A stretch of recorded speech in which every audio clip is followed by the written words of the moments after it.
basing. Why bother? I spend enough time on my minis as it is.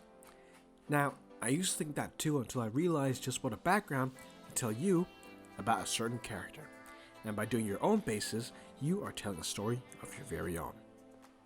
Hello guys, this is MC the Miniature Surgeon here, real life surgeon with a passion for all things Warhammer. And signing into today's OR, I'm going to show you how to make a tropical base in less than 10 minutes.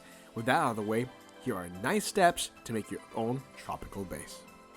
But before we begin with these 9 simple steps, if you are a returning viewer to the Miniature Surgeon community, do hit that subscribe button stat for more awesome content from your favorite surgeon. As always, timestamps in the description below. Let's go.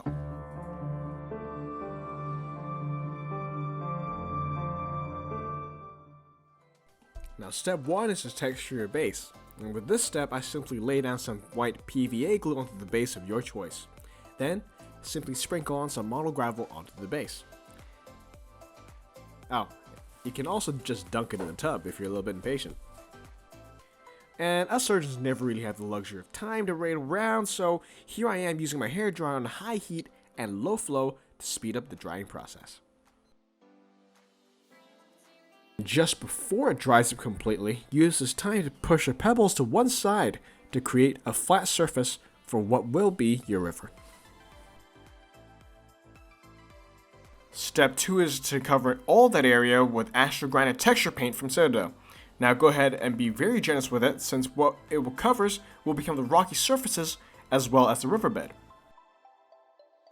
Now texture paints like these take a hell of a long time to dry, so what we're going to do is we're going to go back to our trusty hairdryer. Step 3 is an incredibly quick process of dry brushing the base with Screaming Skull to make the texture pop and to create the illusion of erosion on the windswept rocks. This highlight layer will also make the subsequent colors pop even more. Now on to the fun part, let's give some life to this base. With Citadel contrast paint Plaguebearer Flesh mixed with water at a ratio of 1:3, we're going to paint the bottom 2/3 of the raised area all the way down to the flat areas of the base. This desaturated green color is what's going to simulate the mossy areas of the rocks seen at such a humid area, and to create the perfect transition of what will be a vibrant background. And to simulate aquatic plants and weed that you find at the junction between the rock and the river, we're going to use BielTan Green mixed with water at a ratio of 1:3. This time we're going to paint the bottom 1/3 of the raised edge. We're also going to spill a little bit over onto flat areas to simulate the plants that chill just underneath the waterline. The reason we're using water to dilute and not contrast medium is to keep the viscosity of the paint low. This helps it seep into the porous areas of the Astrogranite earth texture paint.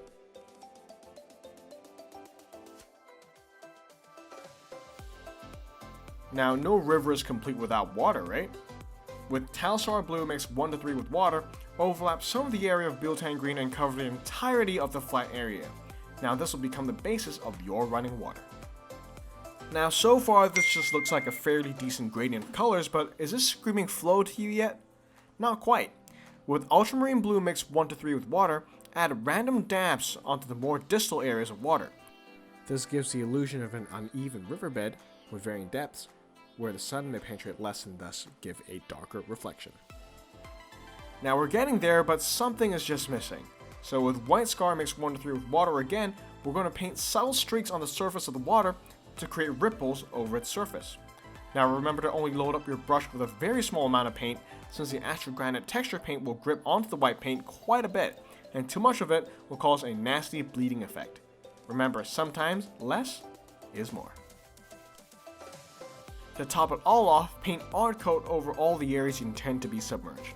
This includes the area of BielTan Green as we previously mentioned, so make sure you get that too.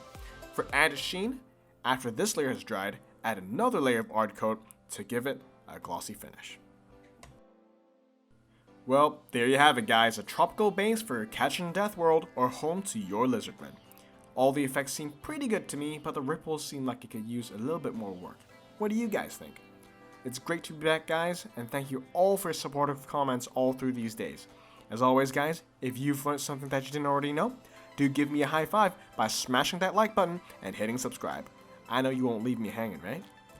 Guys, this is MC the Miniature Surgeon, signing out.